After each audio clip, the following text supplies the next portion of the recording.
Hey, Jordan, just letting you know we are ready on eScribe and YouTube, so ready to roll when you are. Great. Thank you, Amanda.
Good afternoon. I'm going to call the Land Use and Planning Committee for June 8th to order.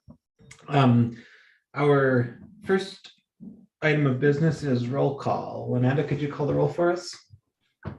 Yes. Anderson? Absent. Becerra? Present. Carlino? Present. Contos? Here. Hess? Present. Jones? Is absent. Jordan? Present. Nugent? Present. Savage? Absent. Cheryl? Present. Basika? Present. And West is absent. You do have a quorum, so you are fine. And I see West just arrived, so I will mark her as present as well. Great, thanks. Okay, we have minutes from June 1st. Are there changes to those minutes? All right, seeing none, those will be approved. Is there any public comment on items not on the agenda? I'll just note there's no public here in attendance, so we can move on. We have two items of committee business. The first one is going to be held over. We had some appointments to the design review board. We had an applicant withdraw, so we're going to re-advertise that and bring it back at a later date. So we can move on to item 3.2. This is state law changes with regard to our subdivision regulations. And we have Jen Gress here from CPDI to introduce or to discuss that item. Welcome, Jen. Hello. I need to figure out how to share a screen here.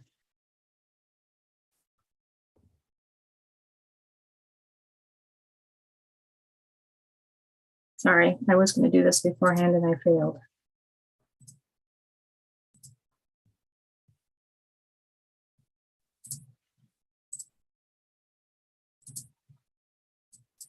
Oh, there we are.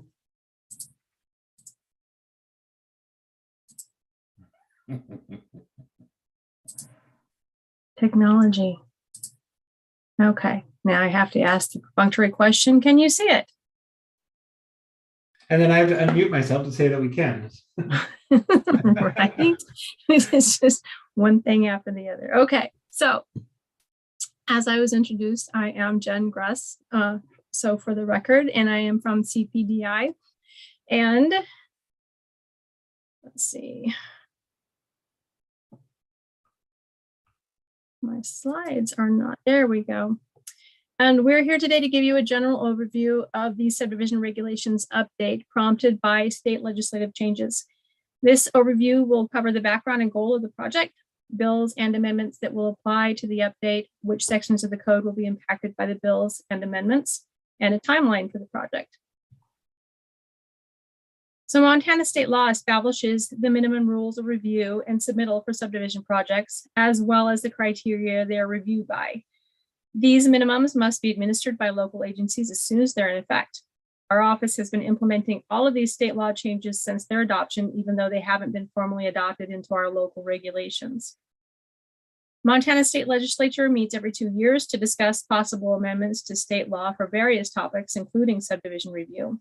And since the last update to the subdivision review regulations following the 2013 Montana legislative session, there have been several changes to subdivision-related state laws in 3 of the 4 subsequent sessions between 2015 and 2021.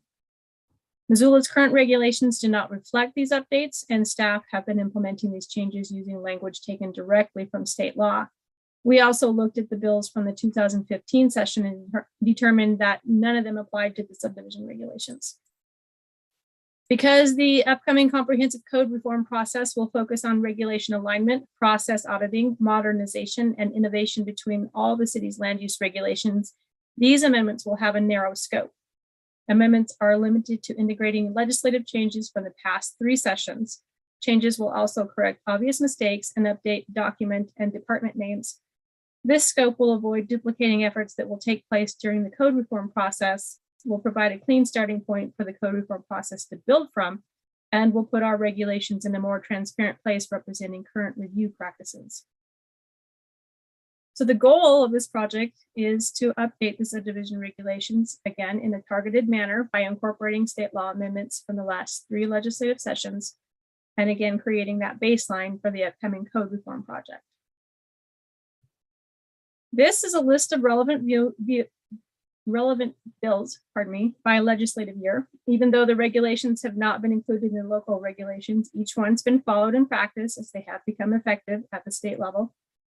A couple of the more complex bills in 2017 included House Bill 245, having to do with timelines of final plats, and House Bill 445, which created a process for phased development projects approved after 2017. The 2019 bills were pretty straightforward and resulted in minor amendments. And we looked at 7 bills from 2021, but found that 2 of them pertain to other land use review acts, the Sanitation and Unit Ownership Acts. So 5 of the 7 have been integrated into the regulations. 2021 included a couple of bills requiring more complex amendments again. Those were Senate Bill 161 regarding expedited subdivision review, and Senate Bill 174 regarding conditions of subdivision approval. The relevant bills affected every article of the subdivision regulations except for Article 6 variances. In addition to the legislative bills, we have identified additional amendments needed to help create a comprehensive base for the code reform project. And these include a name change for the office, along with an update to the growth policy name, making it clear that the city now has its own growth policy. Additional state updates were pointed out to us regarding Circular 8, amendments from the Department of Environmental Quality address on-site stormwater mitigation, and those are going to be included. Now I'd like to give you a general overview of the bills and the articles they're affecting, starting with the bills from 2017. House Bill 416 requires that the findings of fact used in the decision must be based on the record as a whole. And this means we're making amendments to the review procedures section in Article 4. Senate Bill 219 revised the laws exempting divisions used for security mortgages, liens, or trust indentures, making those changes to the exempt land division in Article 8. House Bill 245 establishes timelines for final plat review and approval. In total, the state allows 20 days for review and 20 days to seek final approval by council. In practice, we may have been trying to complete the process in just 20 days, but it's actually a 40-day timeline. This also includes details for if the final plat submittal is missing required items, and then the steps for subsequent submission, review, and determination. Changes are occurring in Article 4, review procedures.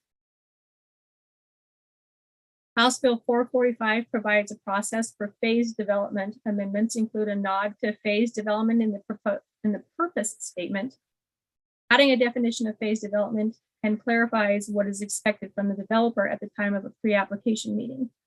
Articles 1, purpose and intent, and 2, definitions will be affected. Amendments to Article 4 created 3 categories for development in the review procedures section for preliminary and final plats.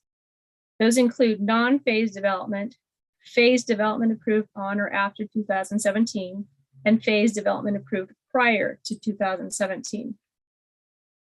Applications for phase projects applied for on or after May 8, 2017 must include information on all phases with a phasing schedule, must be acted on within 20 years of the date the preliminary plat is approved, are required to have a public hearing for review of each phase being implemented, and requires the City Council to consider changed primary review criteria impacts or new information when reviewing each phase.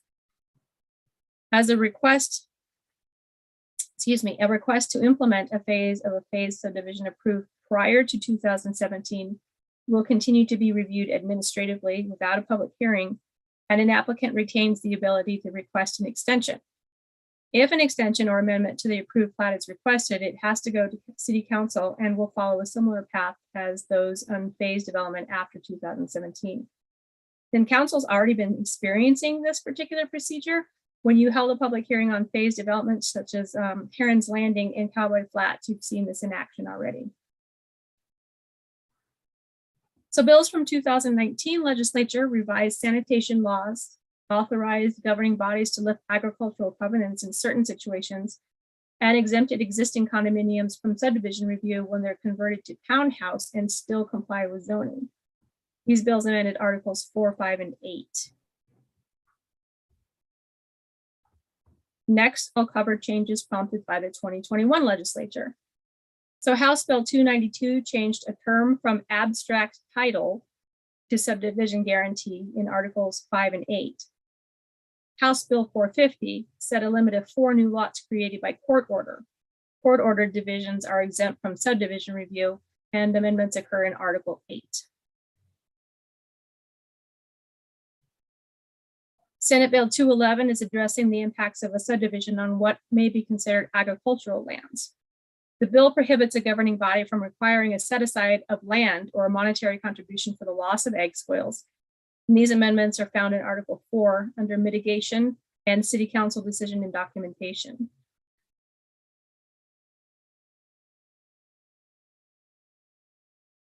Senate Bill 161 created an expedited subdivision review process based on specific criteria, and we added these regulations as a new subsection into Article 4 review procedures. Projects requesting an expedited review must be located within the city limits and cannot request any modification or deviation to any regulations. Projects do not require a neighborhood meeting and are exempt from an environmental assessment, along with consideration of primary review criteria and mitigation of impacts. Required public hearing notice is a legal ad, and the entire review must be completed 35 days from being deemed sufficient. The City Council must approve the project except in limited situations.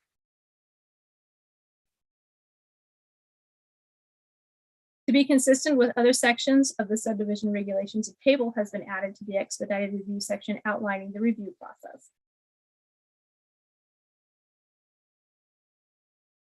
And then lastly, Senate Bill 174 clarifies conditions for subdivisions and amends several sections of Article 4. Changes clarify the City Council has the final decision with regard to mitigation of impacts for a subdivision, and the Council is limited in its approval of development covenants. The bill requires conditions for a conditionally approved subdivision to be clearly defined, and the City Council must be clear regarding how those conditions are used and defined.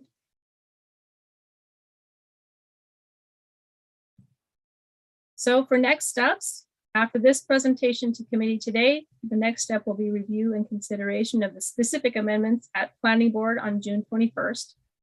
A City Council public hearing will be held on July 11th. A working session will be done at LUP on July 13th, with final consideration occurring July 8th.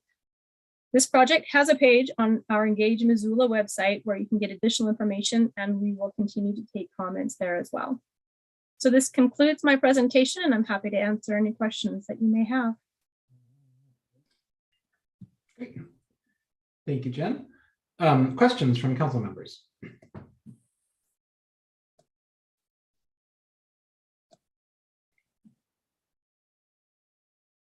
seeing none, I'm gonna